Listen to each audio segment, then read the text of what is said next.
Welcome, welcome, welcome to the premiere episode of The Saddest Things in the World,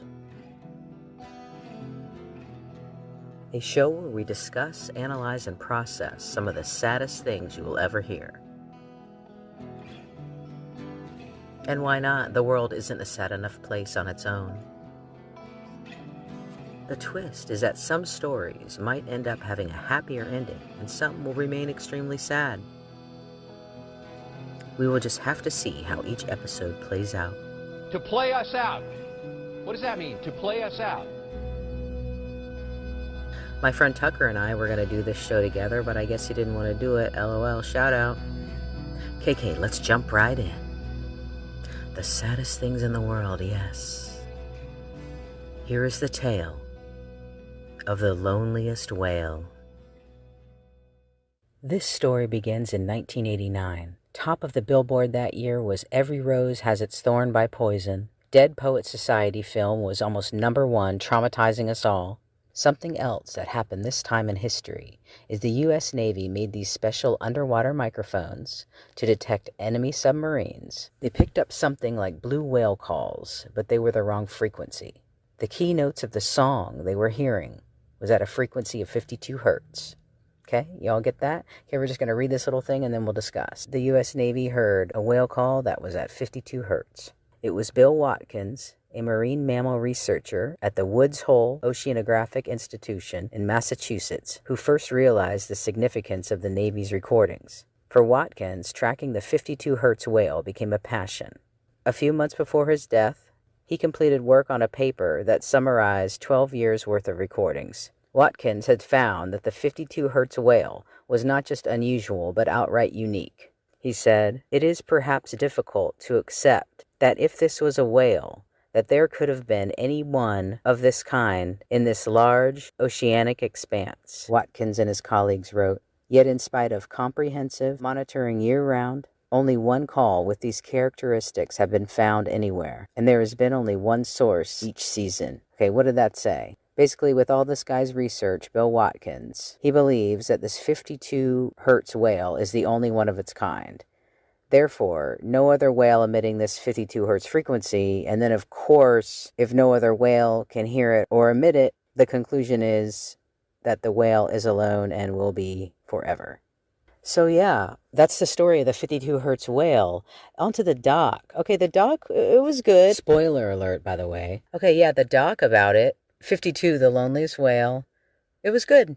There was a bombshell, y'all. I'll drop it at the end. But it was cute. There was a lot of, filler, of course, because basically they said in an hour and a half what I just said in, 30 seconds.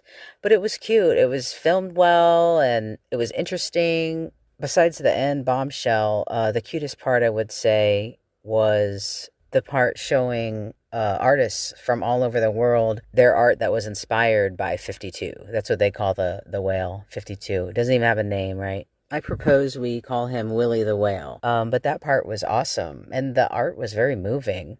And also in the doc, there was a lot of scientists debating whether this whale was lonely or not. A lot of speculation, but scientific debate. It was good. I mean, whales are social beings. They hang out in packs or whatever they're called. So I would think that if a whale was alone, they wouldn't like that. Or why would they be in packs? Who knows? I don't know. So yeah, there was debate, good fight for either way. It's lonely, not lonely. It's gotta be freaking lonely, y'all. I don't even care what those... Okay, so 2 more things. Okay, the big reveal. And then we have a big finish.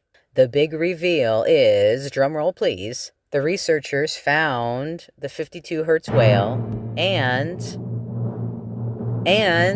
there was another whale near it that was actually making noise at the same time. So yes, the 52 hertz whale is cuffed up.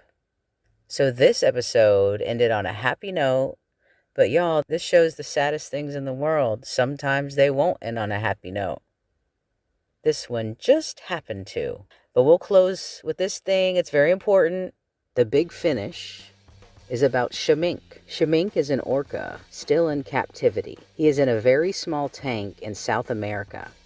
He is a 35-year-old orca, living alone. It sounds like a dating site.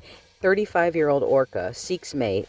He is a 35-year-old orca living alone in Mundo Marino in Argentina, sort of like SeaWorld.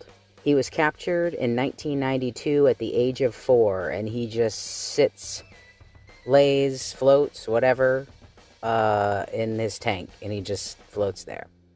So there you go. In the description of the podcast show, I'll have the telephone number for Mundo Marino, and y'all give him a call. Tell him to set that orca free. Shamink, or his blood will be on your hands. Okay, thanks for tuning in to the premiere episode of The Saddest Things in the World. Check out my other podcast, The Living With Me Show, at livingwithmeshow.com. You might like it. Let me tell you this. The older you do get, the more rules are going to try to get you to follow. You just got to keep living, man.